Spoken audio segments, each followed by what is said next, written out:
Gentlemen,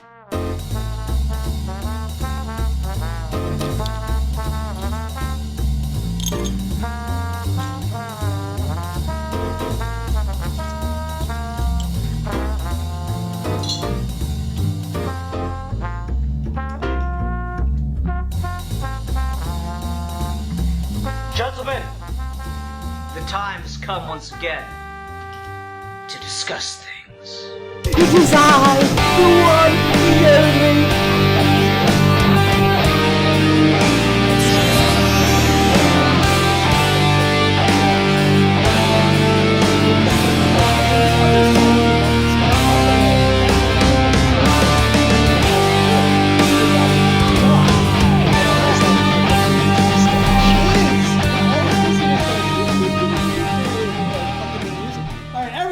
Welcome to another episode of Geeky Gentlemen. I am Super2. Joining me today is the Geek for Fun. I was going to say Geek Without Fear. That's not right. Alfie. Hi, Alfie. Hello. That's actually a cool name, actually. Yeah. And we have the Comics Kid 2099 here. Hello. But who gives a fuck about those guys? Because we have a special guest this week. The most special of the most guests. Is the Curious Low. Okay, let's not make my head too big here. Okay, fine. You're like the worst guest we've ever had. Cool, take better? it. Okay, Yeah. We'll neg you. Anyway, so Lo, what are we talking about tonight? We're talking about shipping. Yeah, so I'm very excited. I'm more of a FedEx guy. You guys prefer like UPS or? Yeah, I have strong opinions. Mm-hmm. Yeah, so I thought this would be kind of a fun, crazy topic. It's been something that, like, as I get into more, I don't know what word I want here, more inclusive geek communities as opposed to very, like, nerdy guy communities, I've found out about, like, subsets of the fandom that, like, I knew existed, but I didn't realize how big they were. And shipping's been a thing that, like, I kind of, in my earlier, more gatekeepy geek days, I kind of rolled my eyes at. But the more I've like, looked into the things that people do with it and the kind of, like, quote-unquote arguments that people make, the more I'm like, yeah, shit, this is awesome. So I thought it'd be fun to talk about it, and I know Lo is a big, dirty shipper. Dirty? Don't make it dirty. No, you're not into the lewd ships? I mean, okay. Go back like 5 years when I was like super on Tumblr. Yeah. But now I think I've cooled down a little bit and it's more just like the romantic, like surface level shipping. But I know all about that, like practically deep web shit. All right, so like I'm kind of giving my background. Lowe's dealt her hand by just mentioning Tumblr. What about the other two here? Let's start with. I know a little bit about Alfie's. I'm most curious about Ruben. Ruben, you're a curiosity to me so often. What is your background with shipping, Ruben? I have very little. I guess I'm almost afraid to ask this, but shipping is just when you're like, hey, I'm rooting for this fictional couple to get together, right? That's basically what it is? Oh, do we have to define it? There's like two different types of shipping. One of them, absolutely. You see two characters. Typically, they're characters that you're already getting some hints that like, oh, will they, won't they? But sometimes not. Sometimes just like, oh, I love their friendship. I wish they'd get together, whatever. And that's like kind of very well known. People do it all the time without even realizing it, like knowing that it's a thing just because it's natural. Like, you know, you see people that maybe are going to be in a romantic relationship and you're like, oh yeah, like I want them to be together. I think they'd be a great fictional couple. And then there's like a different level of shipping that is almost exclusively like these two characters that have never shown romantic interest in each other and like just like shipping it because it'd be funny or because it'd be awesome, or, and I think this is the most important one, because it would bring some LGBT like representation to the show or the movie or whatever. And certainly that's not always the reason, but I think that that's a really important reason. And one of the reasons that it has become so big in recent years is because specifically people of LGBT backgrounds are wanting to see themselves on screen and they aren't, so they kind of have to make up their own stuff. Yeah, and that touches on something really interesting that I want to get into in a minute. But before we do, I want to kind of give Alfie a chance to talk about some of his background. I went on a tangent there. Oh, no, you're fine. You're fine. I didn't even think about that. I guess, yeah, we should probably define it. Alfie, what's some of your background with shipping, sir? Well, I guess my personal own experience before I met my current love, who is the most big shipper I've ever met, is when I was in my early internet days, I think I was very big into was Naruto, and that was like my big anime introduction to just in communities on YouTube, communities and stuff. It's my first big online fan community. And a big subset of Naruto was the shipping community. I wasn't into it or anything, but it was so prevalent, and especially when the series was ongoing, it had that combined with the rise of Tumblr, I think is partly, I don't know, maybe Lo could correct me, but that is my opinion, one of the things that made shipping so big recently, because that kind of explosion encouraged a lot of other anime fans to start doing the same thing, and then that bled into comic communities, and all that kind of thing kind of merged together, at least from what I saw. So I've always kind of known about shipping. The appeal of it was lost on me for quite a long time. It's just not my kind of bag. I'm a moody, bleak, depressing bastard, so romance doesn't work for me. But then as I've got to know more people, I've got more female friends, I've started to really say, oh, okay, I can see, like the points you mentioned earlier, Lo, I can totally see why it's grown so big and why that is a good thing. Mm-hmm. Mm-hmm. Okay, cool. So now we kind of all know where we all stand. And so, Lo, you immediately touched on a thing that's that I've been thinking about in regards to shipping a lot, which is, yeah, it's almost, I don't know, would you feel it's fair to say a good 2/3 of ships are LGBT? Oh, it's definitely a majority. And for the amount of LGBT representation that you see on TV, it's a disproportionate majority, because the majority of couplings that you're seeing and the ones that they're actually giving hints of and that you actually see pairing up are heterosexual. Mm-hmm. And then you see so many ships that are LGBT, because I mean, I'm not LGBT, at least I don't define myself as that. And so I can't necessarily speak to somebody who's longing to see themselves on screen and isn't, but from what I've seen from some of my friends and shippers that I have followed and known, it seems like a way for them to finally be like, you know what, I can finally see something that is close to me. Mm-hmm. And the thing I find really interesting about that is we are in a time now where you will not be out and right stopped from even doing LGBT relationship on television or in a movie.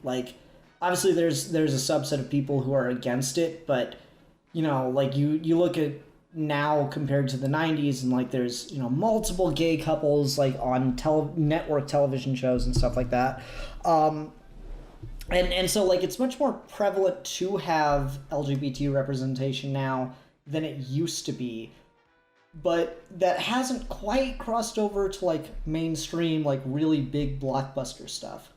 Well, and the problem that a lot of shippers have with it is that they love to, and this is probably going down another rabbit hole here, but there's the whole issue of queer baiting, mm-hmm. which has been a very recent thing where, just because this is where some of my background comes into play, I really got into the shipping community because of the TV show Supernatural. Mm-hmm. And there are two characters on that show who they've never really hinted at them being romantically involved overtly, but they do a lot of very subtle things. The actors very much play into it. And I think on the actors' part, a lot of the time it is because they genuinely love it and they love that their fans are, creating fan fiction and stuff like that. But I think sometimes there's a exploitation of mm-hmm. giving hope to LGBT fans so that they'll keep coming back for more, and they're ravenous to have this representation, so then they like take advantage of it. So that's like another issue that I've brought up. Yeah, well, like the point I was trying to get to though is like it's much more prevalent to do just out LGBT characters now than it used to be. It hasn't quite crossed over to mainstream, and so I think that like shipping is far from anything new, because kind of the way that if you wanted to do LGBT representation as a writer of media or something, 10, 20 years and further back, you had to make it subtle. You had to do things to demonstrate, to give a wink and a nod. These characters are gay. These characters are lesbian. This character is transsexual. Like, you had to do it in a really subtle way in order to communicate it, because you weren't allowed to be overt with it. And so now it's like we're at the point where we could be, but we're still not doing that. And so people are having to kind of read more into things than maybe they should, or so much of that subtle communication got missed by people, and it's just started to be like the way we show certain archetypes of characters. Like I know a lot of people portray the Doctor from Doctor Who as gay, and like they try to demonstrate it in a number of ways and stuff. And the thing is, we've kind of led into that because now there are so many scenes where the Doctor talks about how he's all alone, and he's very like kind of sad and mopey a bunch of time. And part of the subtle communication there was meant to be, oh, he's gay and he can't find anyone to be open about that with. Back in the day, that might have been the thing, but now we've just kind of interpreted like that kind of broodiness as just broody angstiness. So these things have kind of like happened and altered and created different dynamics that just create this weird dissonance between audience, writer, and medium. Cool. Glad I solved that whole problem for us. I wanted to give other people a chance to talk. Well, I guess kind of jumping on that idea, an interesting question I've always had, maybe getting specifics to like comics with this, because I see this a lot and I'm curious where everyone stands with this. So like the oldest comic book pairing, if you wanted to do like the quotes, would be like Superman and Lois Lane. And that's been something that's been like entrenched in pop culture. Do you think the idea of shipping like Clark Kent with other characters, be it Batman, be it Wonder Woman, be it any host of ideas of that, do you think that's an idea that should be explored more in the comics, like the New 52 did with Superman being paired with Wonder Woman? Like, again, opinions on the stuff in channel, this is more like a conceptual thing. Or do you feel like because certain characters have their relationships so entrenched in pop culture that really trying to change that for a story or anything is just inherently doomed to fail? I have so many opinions about Superman and Wonder Woman dating. I like argued with Steve about this for like straight an hour about how Wonder Woman and Superman, or the book was called Superman Wonder Woman, could have been the most brilliantly sad book ever, because every fucking idiot that doesn't know anything about comic book characters will always say some shit like, oh yeah, Superman and Wonder Woman are dating, or they should be dating or married or whatever, not Superman and Lois Lane. Like, fucking even Reginald Hudlin, who actually knows comics to some degree, said that shit. Frank Miller. Oh, Frank Miller too, yeah, okay.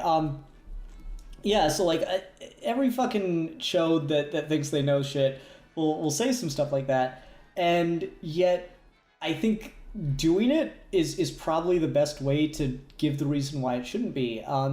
Superman and Wonder Woman are like this really interesting idea for a coupling that I think makes a lot of sense if you know nothing about who they are as people and you look at only essentially their physical attributes. That's the whole premise behind it, is only a Wonder Woman could take Superman to get kind of mall-ratty about it. And so, like, the idea of putting them together and having their relationship just fucking fail because they have literally almost nothing in common outside of being physically a match for each other could be so damn interesting to me. And we didn't do it. That's not what we did, unfortunately. It could have been brilliant, though. It really could have been. So I think that ship is doomed to fail, but it could have been done in a really... It could have failed in a really interesting way that would have said something about both characters. For whatever that's worth. Well, I think... Oh, go ahead. Go Ruben. ahead. I've talked way too much. To answer your question about is it okay to put the brakes on a well-known couple like Superman and Lois and explore something different, I will go ahead and say I was not interested in the Superman Wonder Woman pairing, at least in this point in their lives. I've said before, I like the idea that both of them are effectively immortal, and like 100 years from now, both of their loved ones, like everyone they know, is dead, and they've known each other for so long, and then they get together. But that's neither here nor there. What I think, though, about like, is it okay to explore different dating options for these fictional characters? I'm a big fan of the TV show Gravity Falls, and in the commentary for one of those episodes, the showrunner, Alex Hirsch, said that the creators of these shows, fans often will say like, oh, you know, so-and-so who's working on the show, he has it in for this character. He wants to pair off these two. That's the end game. And he said that at least on Gravity Falls, that was not the case, and that all they cared about was what will get us the best story. And so they didn't care about you know, are we gonna is Dipper and Wendy in game or whatever? That all they wanted was, can we tell the best story by putting these characters together, or can we tell a better story by not having them be together? And I think that's, now sometimes, you know, you have to also balance, you know, with Gravity Falls, that's a, you know, 2 seasons within itself in isolation, and with comics it's a little different because, you know, Superman's been around for 80 years. So you have to also look at, you know, maybe this is going to make a good story. You know, ideally, a Superman Wonder Woman series would have been a good story. I don't know because I didn't read it. But is this going to fly in the face of their character? Because you also have to take that into account. Like, is this something that the Superman character would do? Would he date Wonder Woman? Movie Bob made fun of this whole idea, saying that he's a farm boy and she's a warrior princess. They don't really have that much in common, and that's, I think, what Ian was saying also, kind of. And so, like, that's also something. Sorry to interrupt, but like, I mean, you just look at who their romantic partners are. Superman wants to date a woman who will challenge him on every goddamn thing in the world, even if she's wrong. And that's, maybe Wonder Woman would do that, but she's a whole lot nicer about it than Lois Lane is. Lois Lane's a cynical bitch, and Wonder Woman is very much not. Wonder Woman is incredibly optimistic, and so there's a very immediate, like, you can see why those two would kind of be attracted to each other because they're such opposites. And then Steve Trevor's man's man who follows marching orders, and Wonder Woman's kind of like, I mean, this might be a little, you know, harsh on Steve Trevor, but like, Wonder Woman's essentially just taking care of a sick puppy whenever she's with Steve Trevor, in my opinion. And it's kind of adorable. Like, he's just, I think every man has had this experience where your significant other hands you a pickle jar to open, and then you can't do it either. And like, there's this very emasculating feeling there, and I think that's kind of just Steve Trevor and Wonder Woman's whole dynamic. But like, Wonder Woman hands him the jar to try to make him feel better, and then he still can't open it.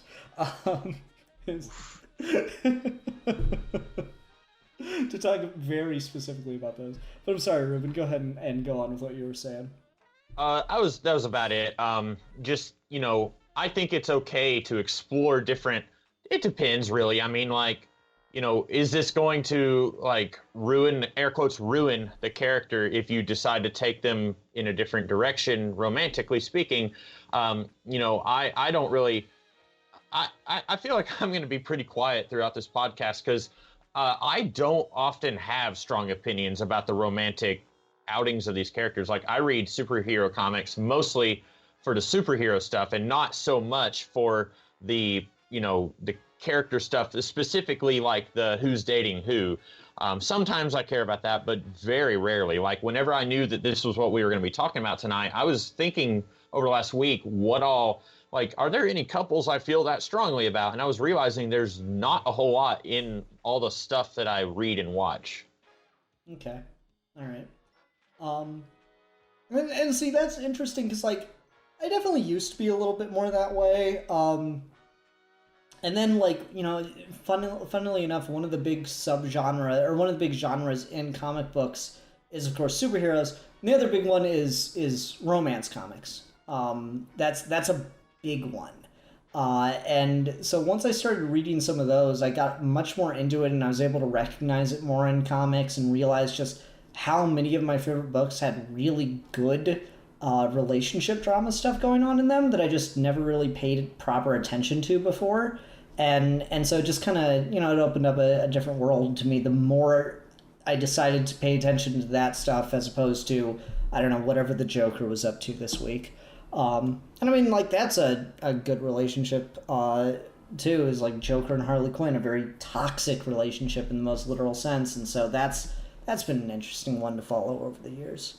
And it can be said that shipping doesn't always mean I want these characters to be together and I think that they're a good match. Like sometimes the act of shipping is exploring those sort of like relationships that have maybe been hinted at or relationships that are overt, like the Joker and Harley Quinn, to look at them and be like, wow, like this is awful, and exploring that and like playing with those dynamics. Because I mean, in the comics they are touching on that, but for other pairings, you know, because they haven't touched on that, to explore it that way as well, that's something that I have definitely seen a lot of too. Could you like think of an example of that? Because I got one kind of screaming in the back of my head right now, but I want to. Would the one that's screaming in the back of your head perhaps be Raylo? Yes. that's like the big one right now. Now I will say that probably about half the people who ship them are going down that whole like, oh yeah, like dark shit, because sometimes it's fun to just think about dark shit, like, you know, for no other reason that it's dark and toxic shit. And whatever. But I know that a lot of people also are very much on that Ben Solo will get his redemption like hype train, not to get too much into Star Wars. So that one isn't necessarily just on that path, but a lot of people love like character A saves character B from themselves. So that's like a very popular ship dynamic, to see that sort of like, oh, like Rey's trying to save him, and like how would that play out, and like how romantic would it be if like he turned from the dark side just for her, blah blah blah. You know, not to say that that's like extremely problematic to base a relationship on, but that is what those ships are kind of getting at a lot of the time, I feel like. Yeah, and I like there's so many facets to this one. So I'm gonna ask the question. Do you think sometimes ships focus on like really unhealthy relationships without realizing it? I don't think that, certainly if you go on, and I hate to be pooping on Tumblr. I love Tumblr. I was on it for a very long time. I think there's a lot of great stuff there, but there are some dark recesses of Tumblr where you're going to find the sort of stereotypes.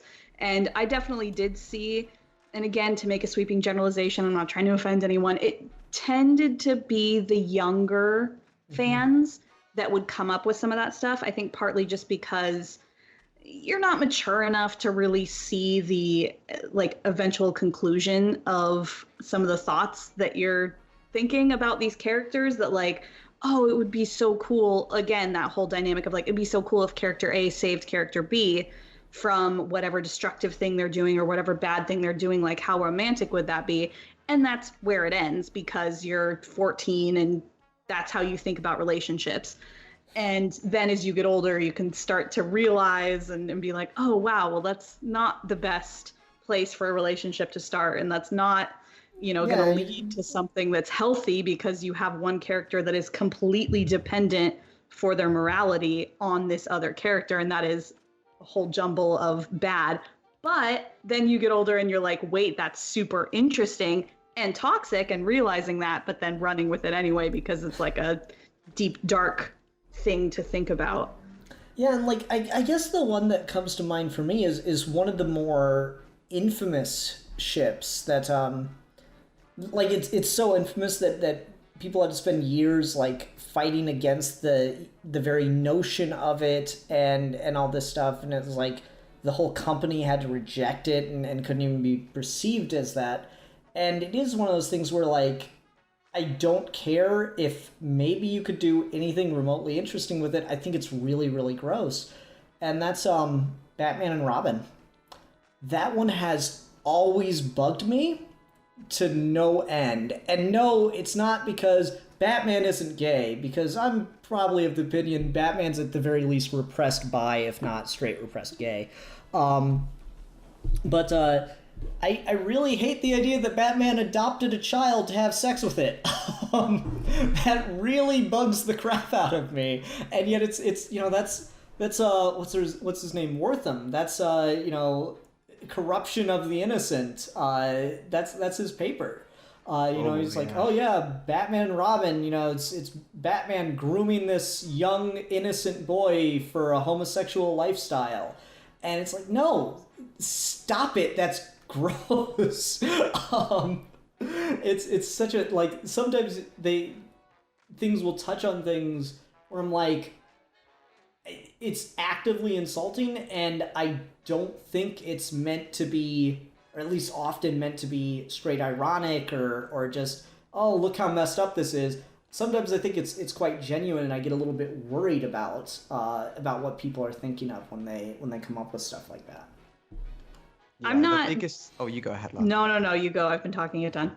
All right, so the biggest like modern comparison of that, because I don't think specifically like Dick and Bruce, DC spent so long and so many things have made fun of it, and there's been so much thing. It's basically just become to like casual meme culture where like someone who's only watched the Adam West TV show and like hasn't thought about Batman ages will, oh yeah, Robin and Batman are totally gay. That kind of level. Like people don't really consider it seriously too often these days, I think, at least from what I've seen.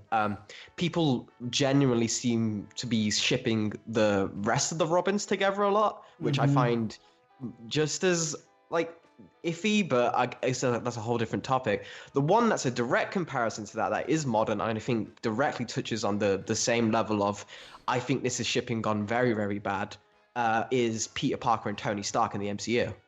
Oh, gross.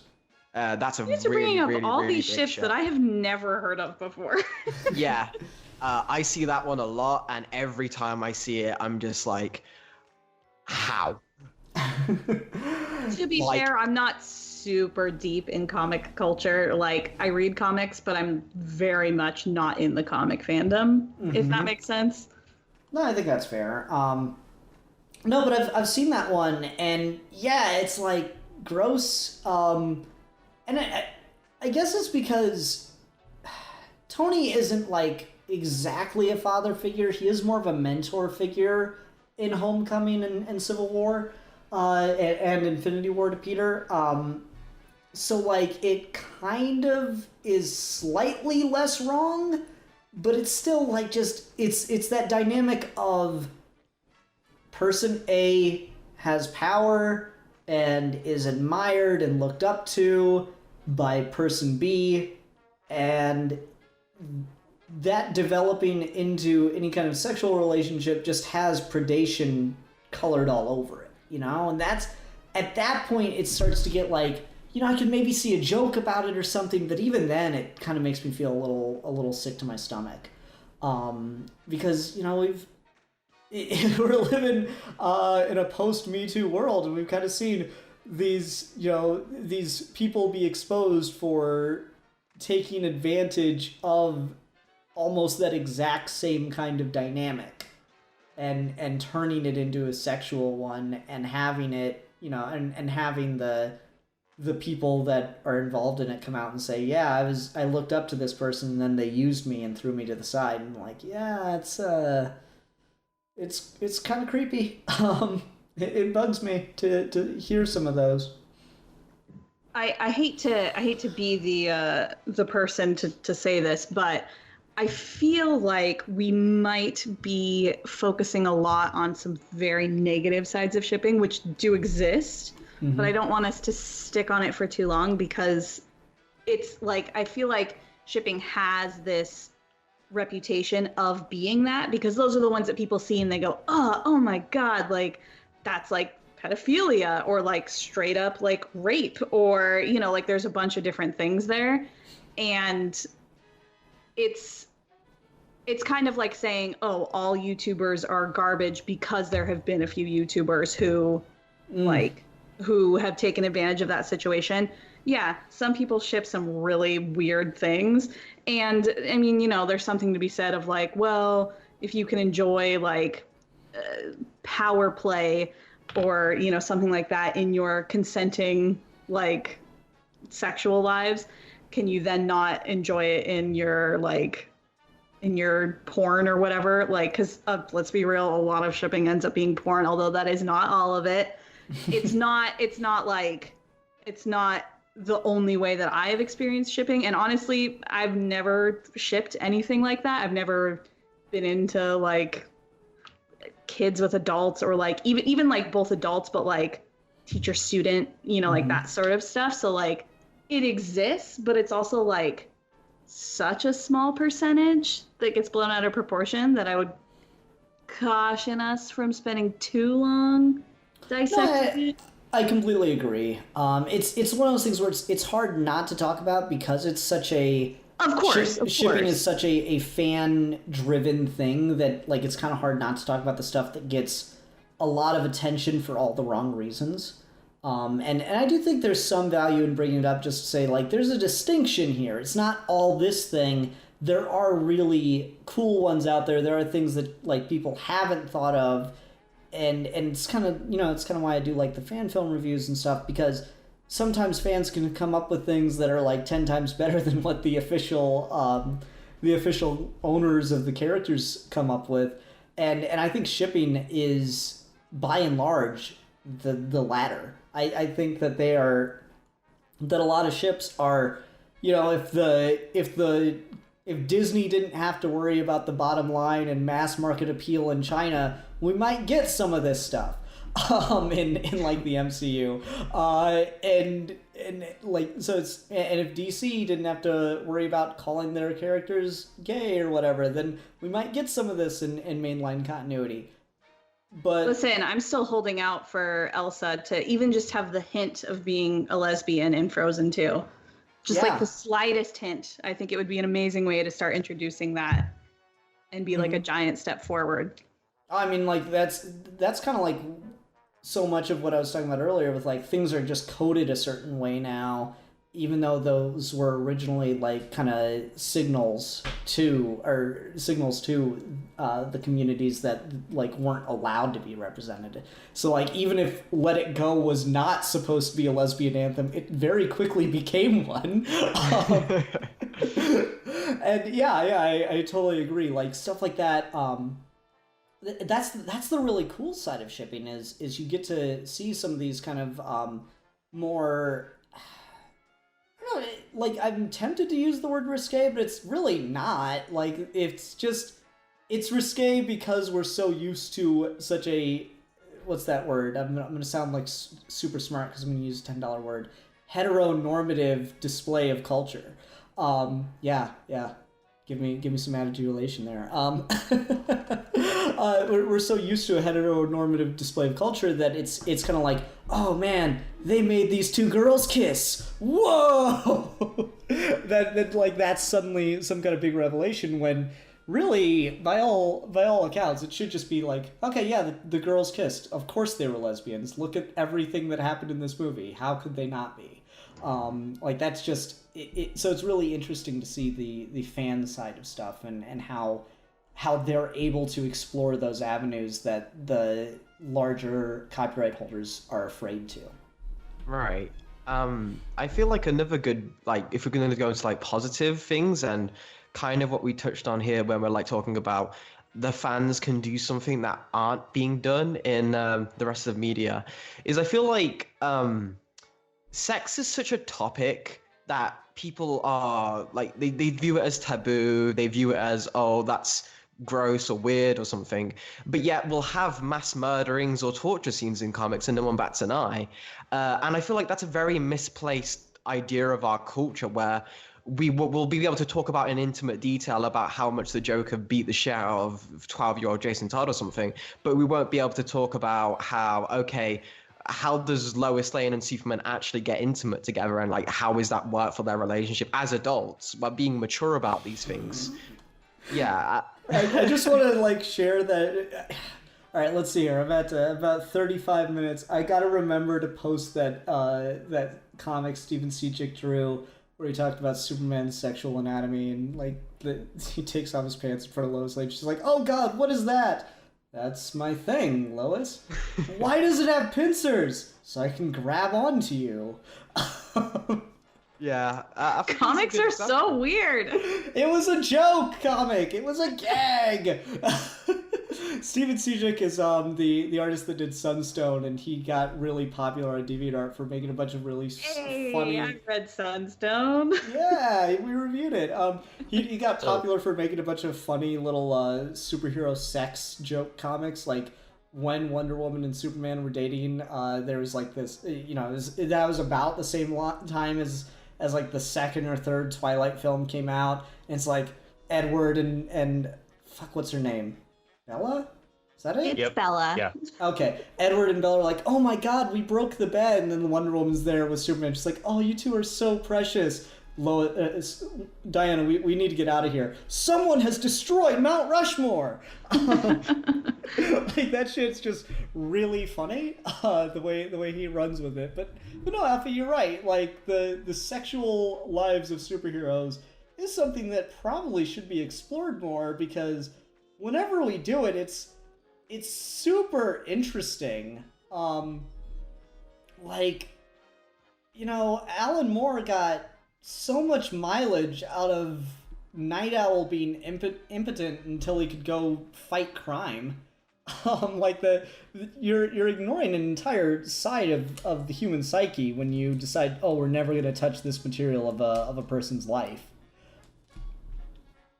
Mm-hmm. And I think as well, how to go into like, okay, you then get to explore these characters on a deeper level, is Stephen Sejic being one of his more serious ones was his like really good Harley Quinn comics. Mm-hmm. And they get really into not just how much Harleen Quinzel like thinks about the Joker from like a romantic aspect, but also like her fantasies as a woman about the Joker and how deep that goes, and then the problems with that and like these pitfalls she goes to. But it's really interesting to read because you get this really great, okay, she's not just falling for him as a high school crush, she's like, he's manipulating her mind, body, and soul in this grand scheme, or even just as a hobby. And it gets you into that, like, how do you control a person through that kind of toxic relationship? It's not normally just always about,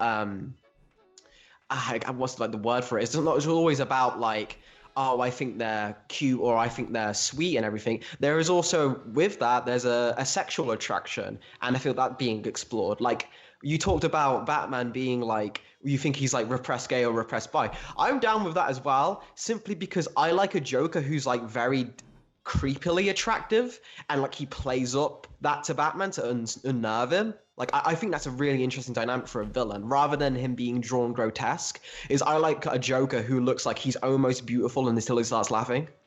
I mean, my favorite's still Arkham Asylum when he slaps Batman on the ass. Like, especially because we get so many, like, specifically female villains who are, like, femme fatale, like, absolutely playing that off of their male heroes that they're going up against, that you don't see that as often with male, even, like, male villains when it's a female hero, you don't see that as much, but it's specifically with male heroes and male villain, like, that's such an untouched dynamic compared to the female villain. Yeah, like I'm trying to think about like Wonder Woman villains and her male villains. Like Wonder Woman's got probably more of the female rogues gallery than anyone else, which deservedly so. But like I'm trying to think of her male villains, and from time to time the Greek gods come into play as there's such a gray morality because everyone fucking reboots the universe every time they write the character. But like sometimes the Greek gods come into it as villains, but they're usually not seen as overly attractive, you know, keeping in mind that they're Olympians, so, you know, body like a Greek god is a thing. But like I'm trying to think of other male Wonder Woman villains, and like Dr. Psycho is like, you know, he's a little person, and that's got, you know, a whole coded thing with it that needs to be unraveled. But yeah, I don't think we do But, like I mean, you think about really hot man fighting Wonder Woman trying to use his male wiles to distract her in combat. And you think about, like, granted, I'm not the hugest of Batman fans, so I don't know his entire rogues gallery, but from my brain, I think about any female Batman villain, and absolutely they use sex as a weapon. Like 100%, to the point where some of the most famous scenes in like those 90 Batman movies are because, you know, poison lipstick and like all that sort of stuff. Like that's iconic for Poison Ivy. And then, you know, you get to like the Penguin or something and it's like a completely different dynamic there. Off topic a little bit, but No, I think you're onto about. something. I do think it's tangentially related to shipping. Does anyone remember how we got there? No. Because we're talking about like superhero sex. I have a question.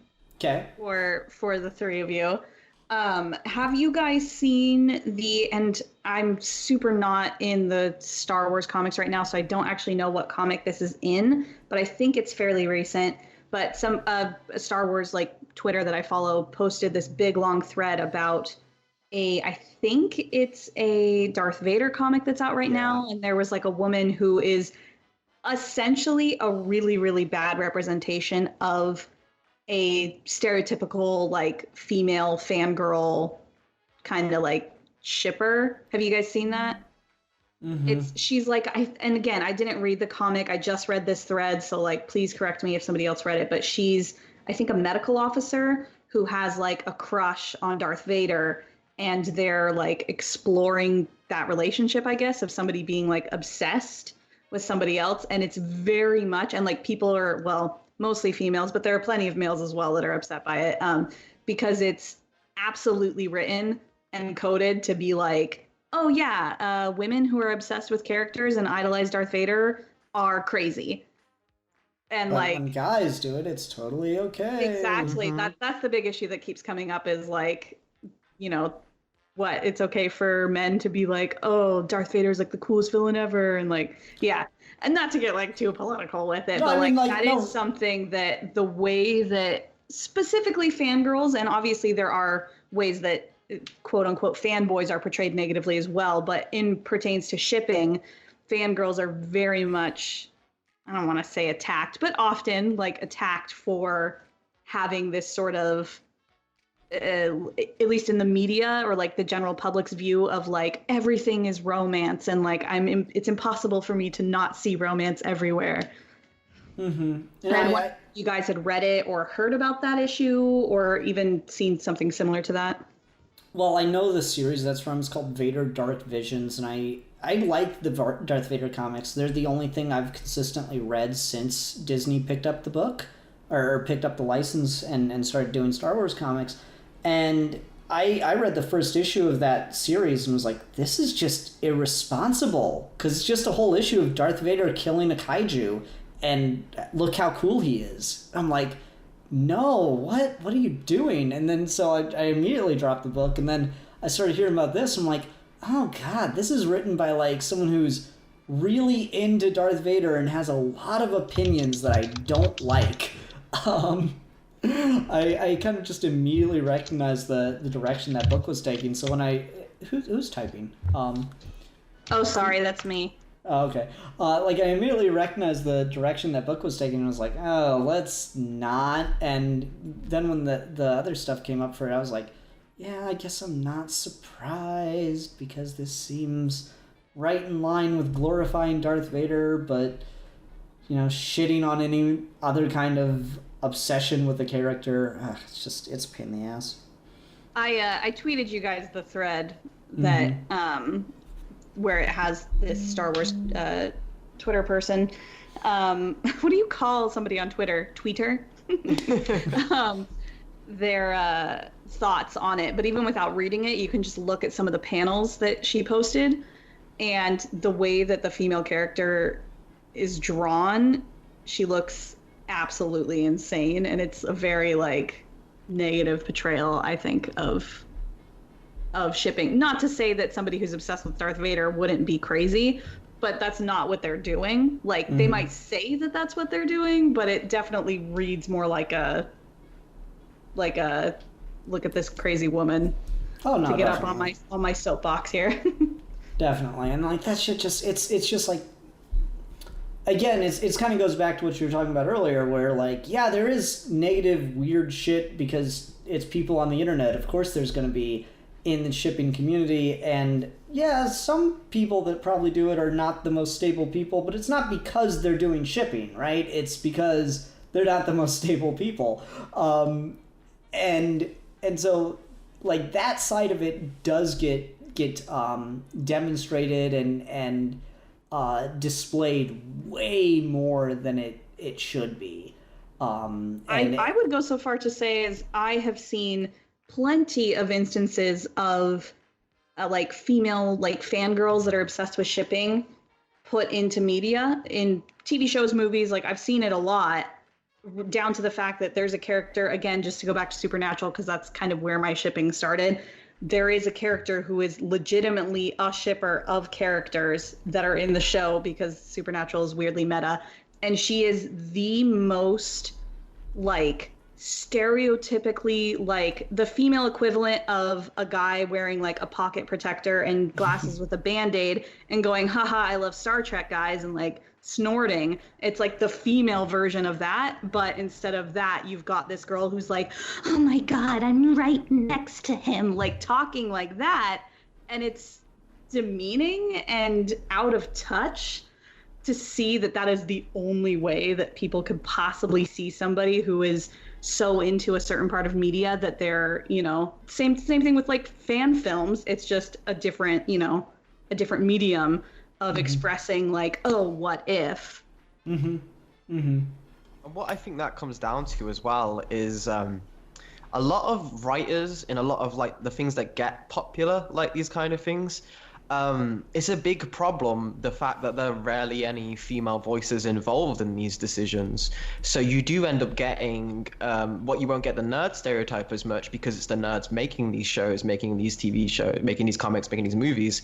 But the female nerd is still apparently completely open for ridicule for these people, because they can still laugh at that because they're so out of touch from it. Like, I very much doubt the person who wrote that Vader comic, for instance, has spent any time on like AO3 or something. Like shipping websites or fan fiction places or anything. It's something that I feel isn't handled well, because specifically a lot of these writers aren't good at romance fiction or have no interest in it, which I think is fine, but to an extent. And I guess I kind of want to loop this round, because I have a very specific question for Ruben here, which I'm very curious what his answer will be. Because the biggest, like, because shipping normally involves a lot of like back and forth, will they, won't they, at least in terms of like baiting it, like in terms of like there's a love triangle and the people involved know they're going to get with this, but they always play up the other side to create like hostility.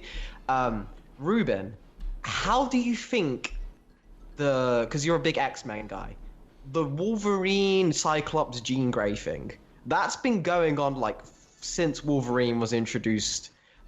What are your thoughts on that? And like, do you think that's relevant to how comics portray romance and relationships? So my answer to that is going to be very nerdy. When You're in good company. Yeah. So nerdiness on this show. What? So like when Jean Grey became the Phoenix, like long story short, that wasn't Jean Grey, and so like for 30-something years, Wolverine.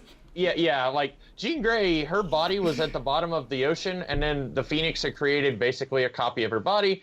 And so like for years, like Wolverine was like, oh, I like Jean Grey, and then they revealed, no, that wasn't Jean Grey. And so they for a long time, like, up until the early 90s, Wolverine and Jean hadn't really spent that much time together.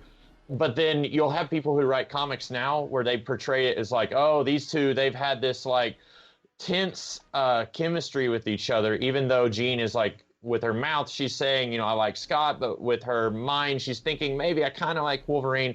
And first of all, I think that whole love triangle is a little demeaning to Jean, and I'm not even the biggest fan of any of these three characters, but it really, sometimes at its worst, it treats her like a possession for Cyclops and Wolverine to be fighting over.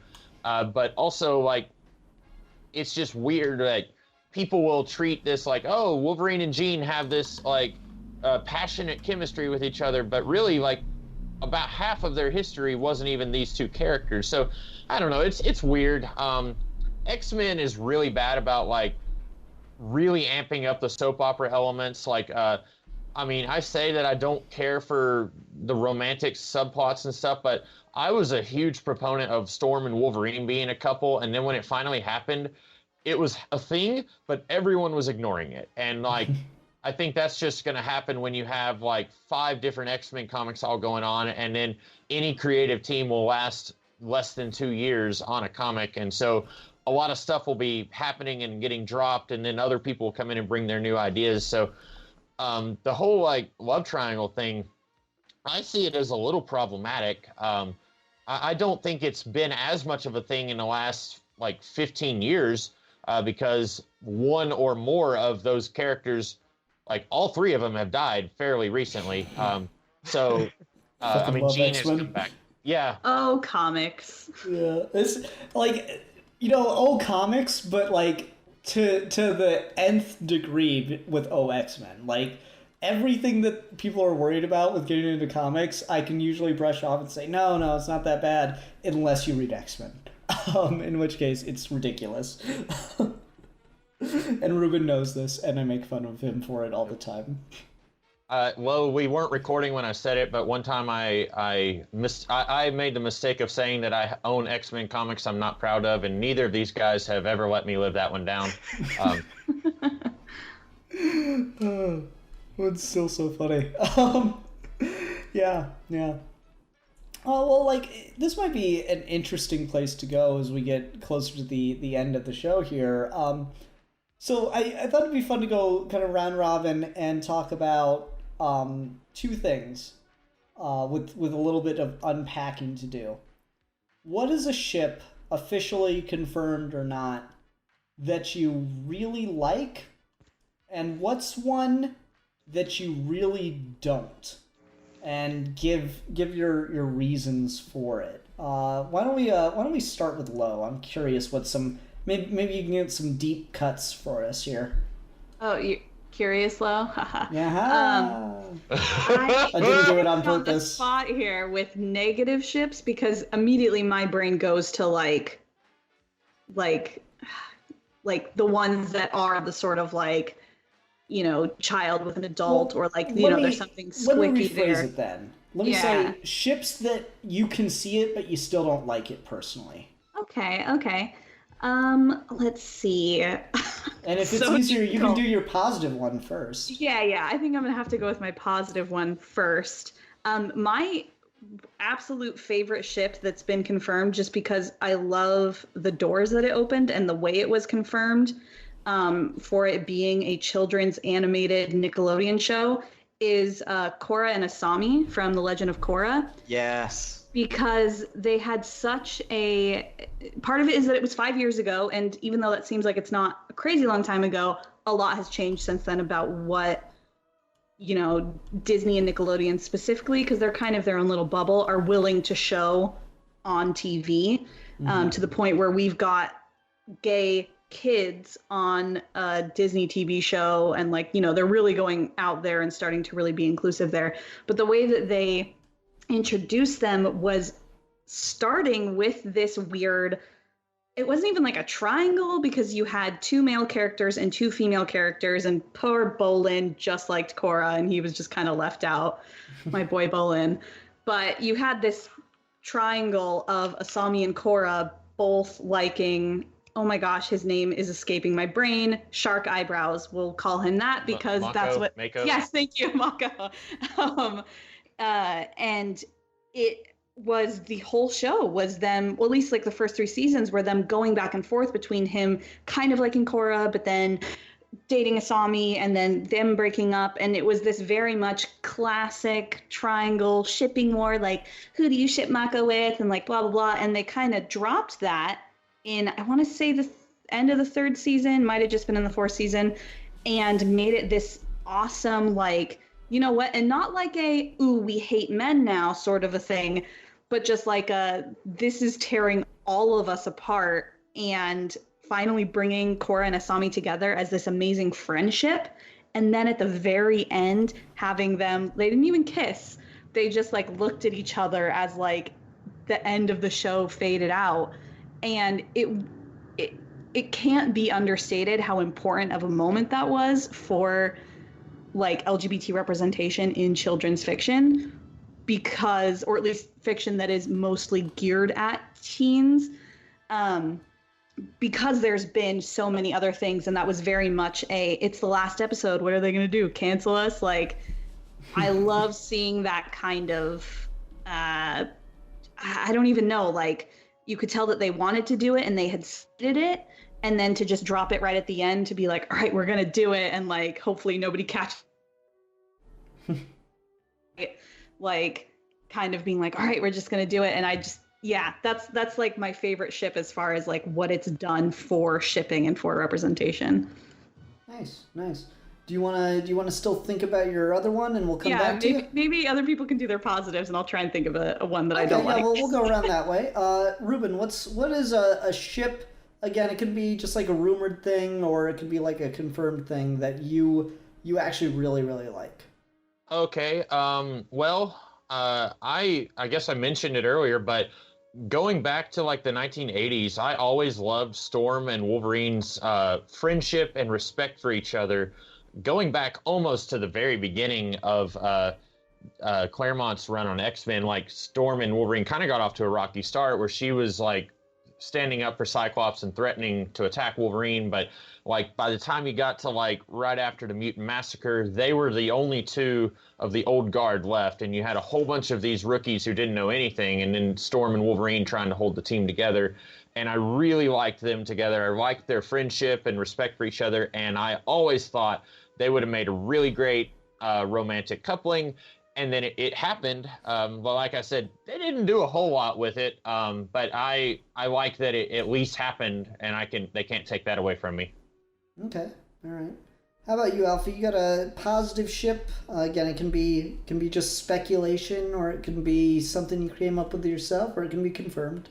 Well, I was just thinking of, okay, I'm gonna go with my stock, like what are my actual favorite couples, and that would be Superman and Lois Lane and Mary Jane and Peter Parker. But I feel like I've made arguments for them elsewhere. But so something I actually want to use this chance that I've got a bit of a platform is like, okay, something that really should happen is Tim Drake and Connor, Superboy. That's a popular one, honestly. And I'm 100% with you. I do not want, like, I talked to Steve about like my thoughts on the Bat family, and yeah, Tim should just be the gayest. I've been like, again, with the whole Stephanie Brown thing and him being like the normal thing, I really don't feel like there's any chemistry between what they do. It feels very stock. That I'm sure people who have read more Tim Drake than me would probably like be offended at me saying this because they like their relationship, but to me it always felt so bland, and that Tim was only with her because she kept hounding him about it, kind of like an Amy Rose Sonic thing.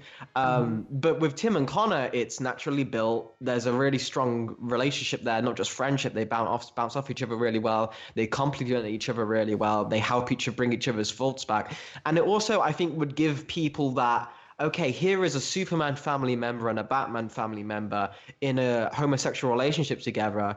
You obviously, DC will never go with Batman and Superman or any of the bigger, even Dick Grayson, I don't think is ever going to get that thing. But I feel like Tim Drake's the kind of guy he's got potential, but no one ever really does stuff with him. And I think that's a way you could help make him stand out more in the Bat family is, okay, he actually has a purpose here where he can mean a lot to people rather than just being, oh, you came after Jason Todd and you're perfect.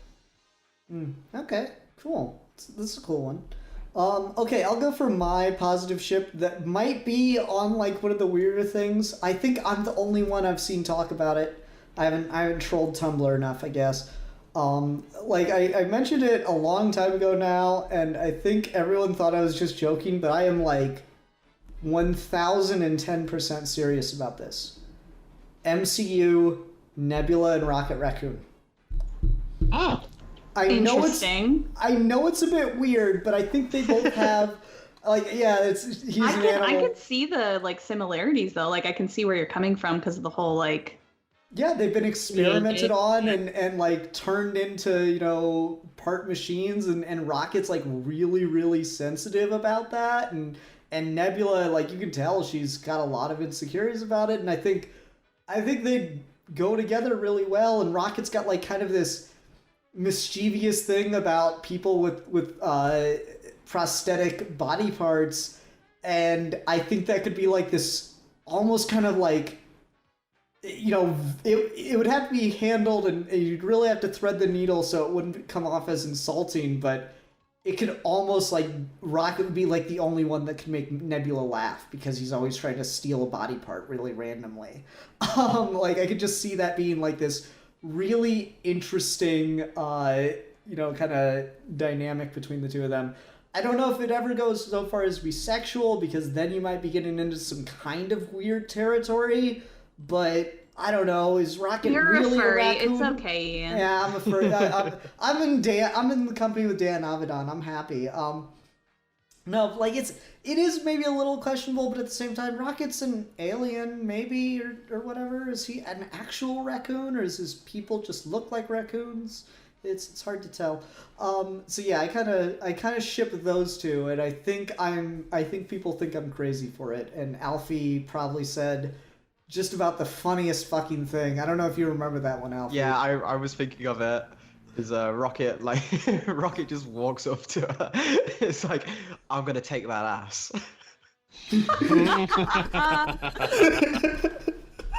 Amazing. You dare be so forward? No, literally, I am going to take your ass. Thank you for that one. That will forever crack me the hell up. All right, Lo, your time is up. What is a ship? Oh, okay, go. Yeah. No, I got it. Well, first of all, I've shipped plenty of super strange things, so please don't be embarrassed about Rocket and Nebula. It's fine. So my thing and there is a plane going overhead right as I start talking. Sorry. It's okay. My thing that I'm going to touch on is another canon lesbian ship that I think they handled extremely poorly to kind of, you know, mirror what I was talking about with Korra and Asami. And I don't think any of you guys watch the show The 100. It's on the CW.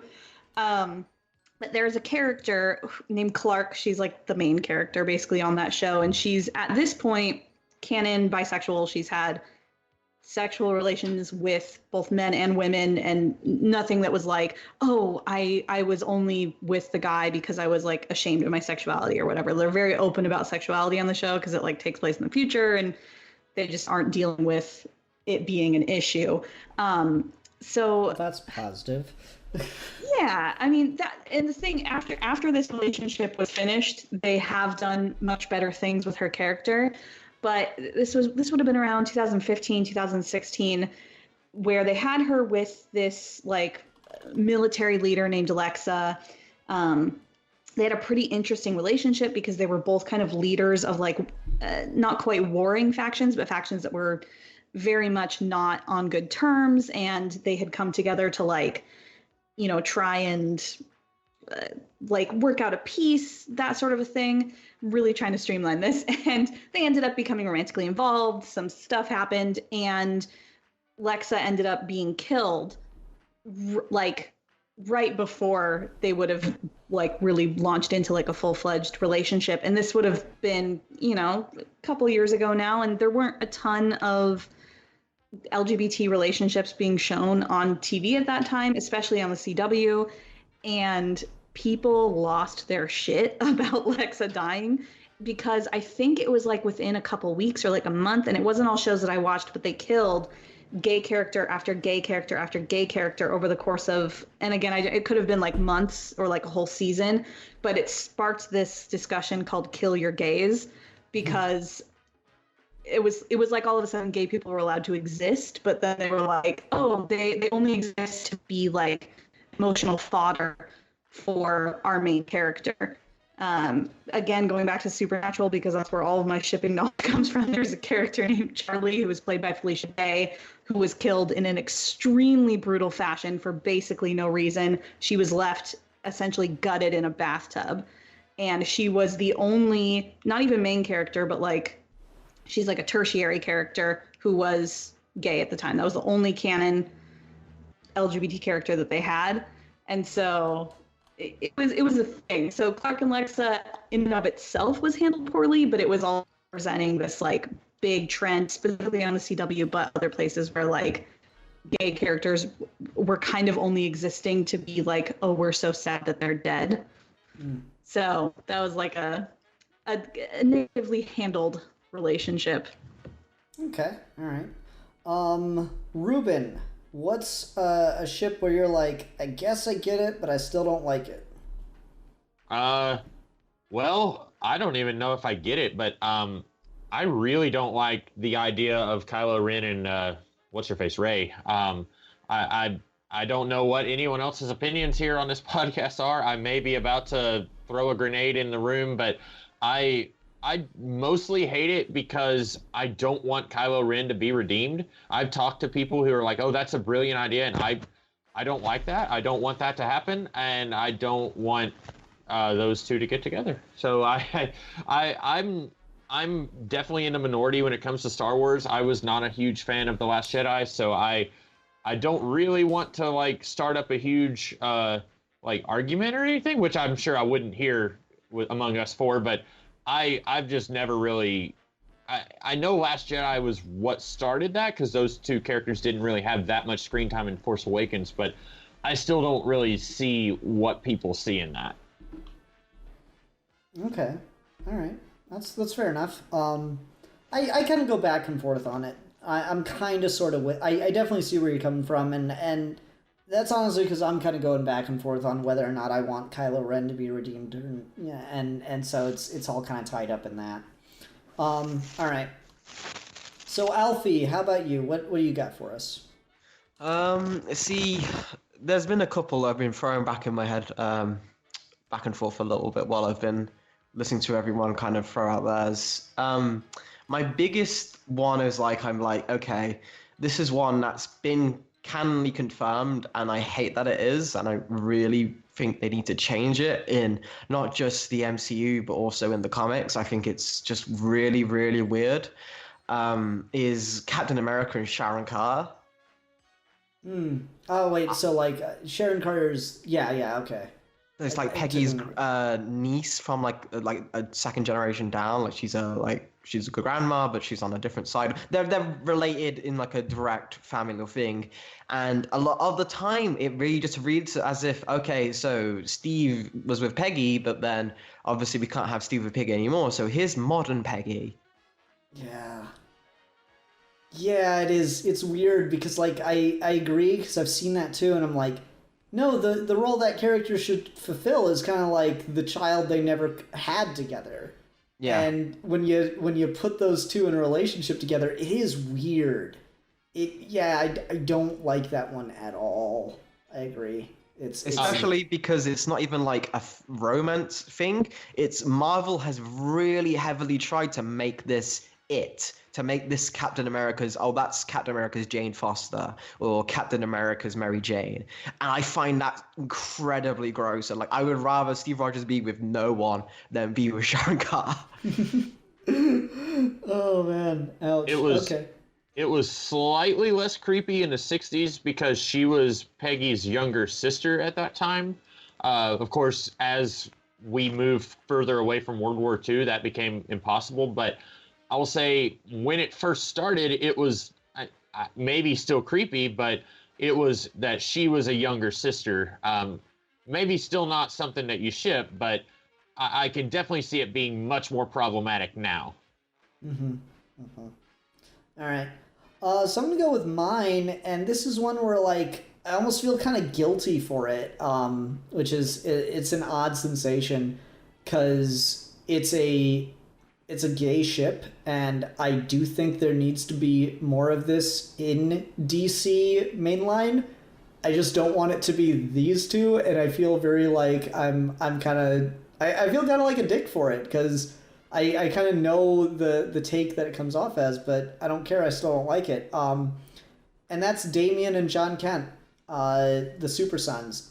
I see people ship those two together a lot, and like instantly it makes a lot of sense, and I totally see where it comes from. And yeah, what you were talking about earlier, Lo, with the idea of like LGBT representation and how like people are starving for it. I totally see it, and especially with the way that the main Super Sons title was written, like the big moment at the end of that series was Damien jumping out of a helicopter with barely half a plan to go save John. He's like, he needs his partner. It's like it's very much like easy to read in a very romantic context, even though these are just two boys. But at the same time, it's also, I feel, very intentionally written in a context of kind of that like that true childhood friendship that'll last forever. And I really don't like to see that portrayed as a romantic relationship at all. Like if Damien and John were opposite genders, it would still bother me. If instead of John it was like Wonder Woman's daughter or something, it would still bother me if everything else was written exactly the same way. Because I really like the idea of like that kind of weird problematic friendship, but there's this like very undercurrent of your friends are kind of the people that you're around a lot more so than you realize. And the kinds of bonds that exist between those. So like I find there's so much going on there with a commentary on how friendships work, that the second you make it a romantic interest of any kind, whether or not it's about, you know, trying to get more representation in, I get really it kind of just irks me, and I feel it undercuts a lot of what's going on in that book. So that or what's going on in that book, what's going on between those two characters. But at the same time, I feel kind of guilty for saying, no, you can't have this, because I realize like how that comes off.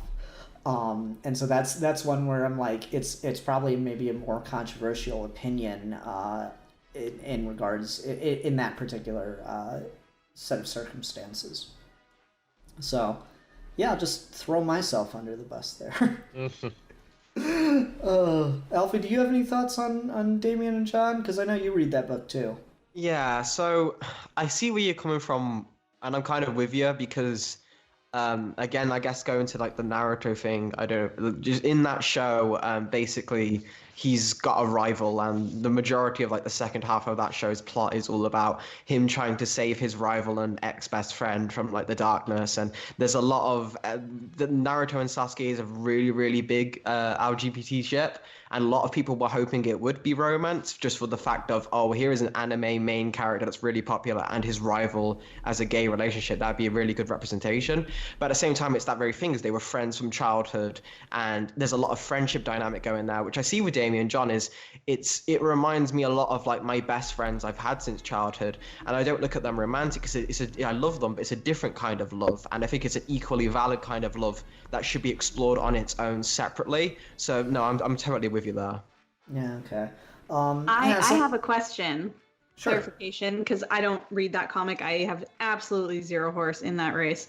I am somebody who definitely likes the dynamic of we meet two adult characters and there's a flashback to when they were children, or even the first scene that we see or read is like, oh, these two kids that were like, they've been friends forever and now we're seeing them as adults, like, the progression, and it's often a heterosexual relationship. Then we see that progression into, and now they're becoming romantically involved as adults.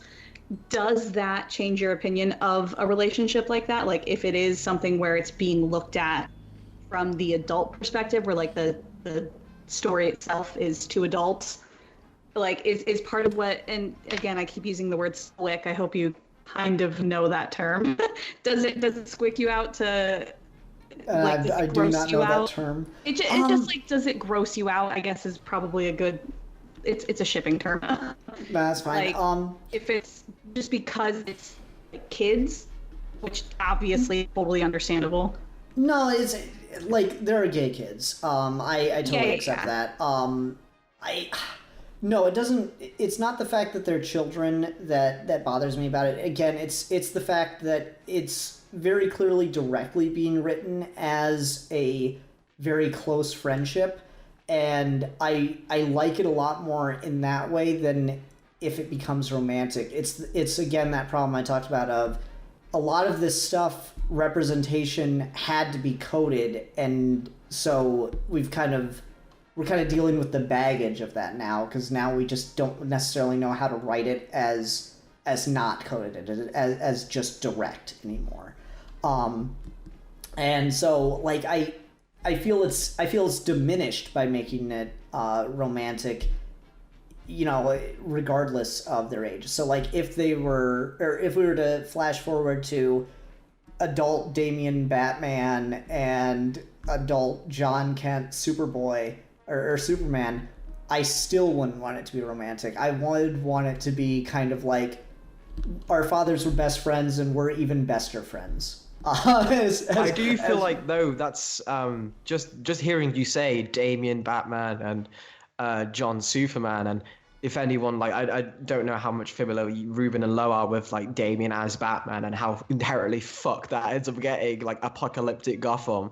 I could see an argument being made that if you made kind of almost like the Raylo thing, where Damien's so far gone and then John's trying to recruit him. You could do that as a friendship, but you could also do that as a relationship thing, which could maybe get really tragic, given how Damien ends up ending up. So there could be an argument for them specifically as adults. They were really best friends as children. They split apart. John tries to save Damien, and there's maybe love there if you want to go with that direction. But I don't know. That just popped into my head when you said that. I'll do a bit of a deeper cut just because Lo's here. At that point, I want it to be The Fox and the Hound. Yeah, there you go. That is the saddest fucking movie. All I could ever think about is the goddamn fox swimming through the water and the hound howling at the top of the bridge.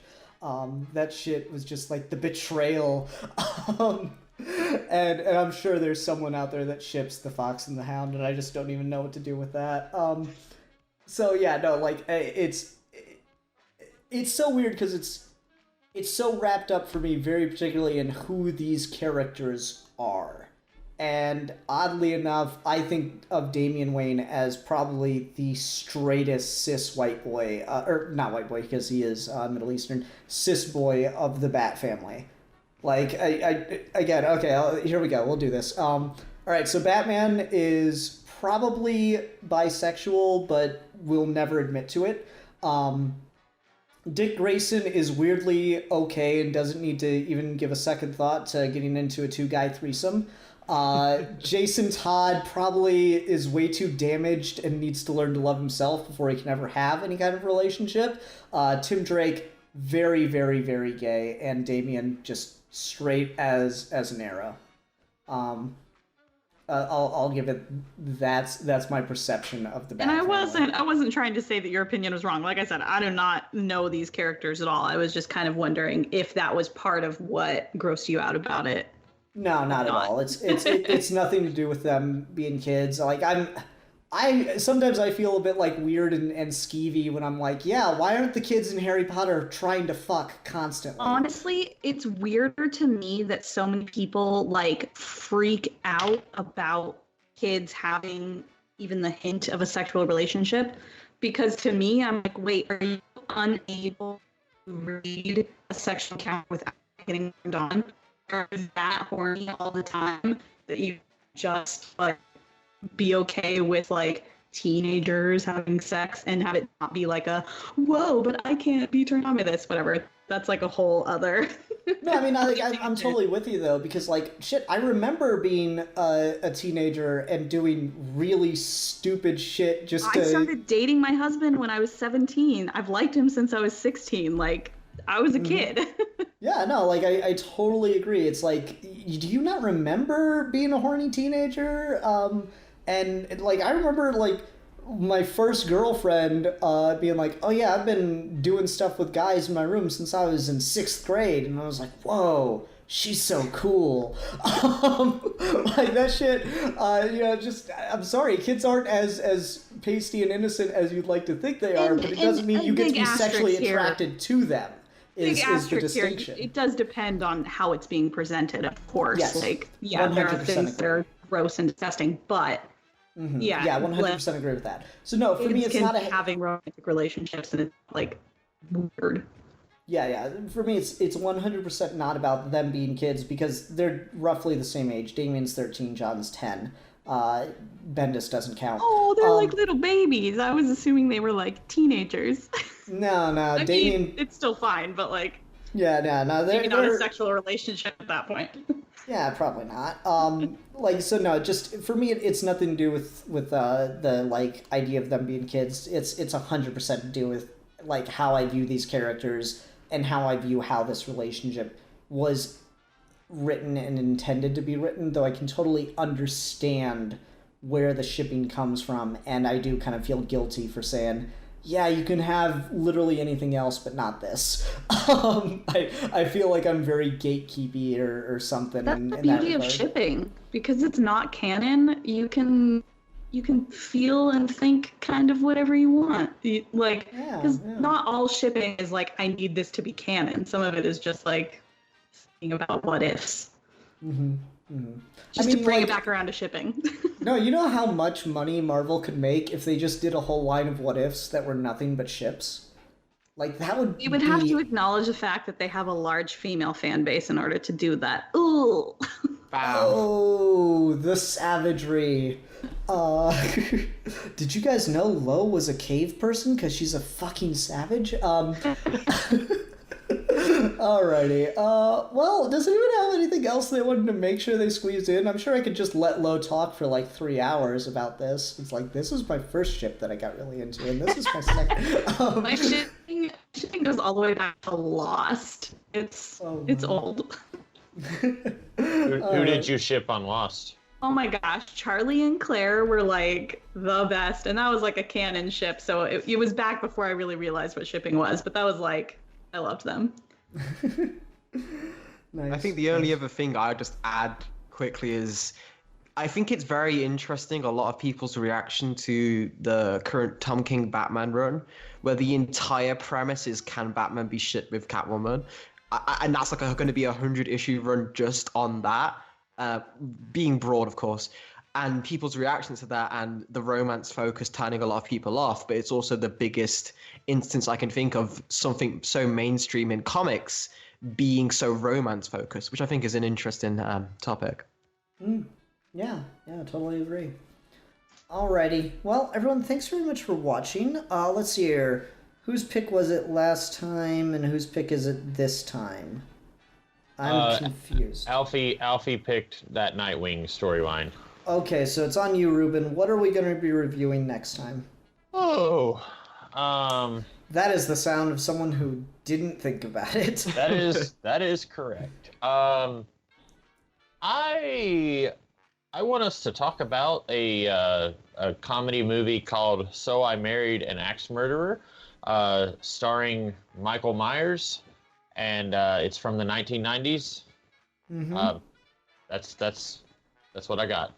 Okay, all right, that should be an interesting one. Let me just ask this ahead of time. Is this another one of your like favorite comedy movies or something?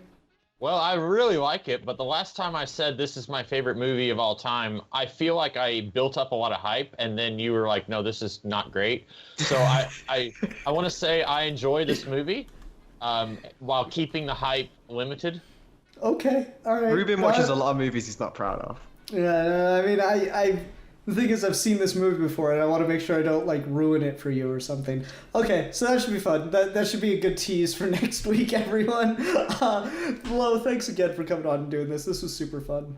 Thanks for having me. I always love coming on. Yay! Until next time, I'm the Philosopher. I'm the Comics Kid 2099. I'm a geek for fun. And I'm the Curious Low. And we are your geeky gentleman and lady, and we will be discussing things.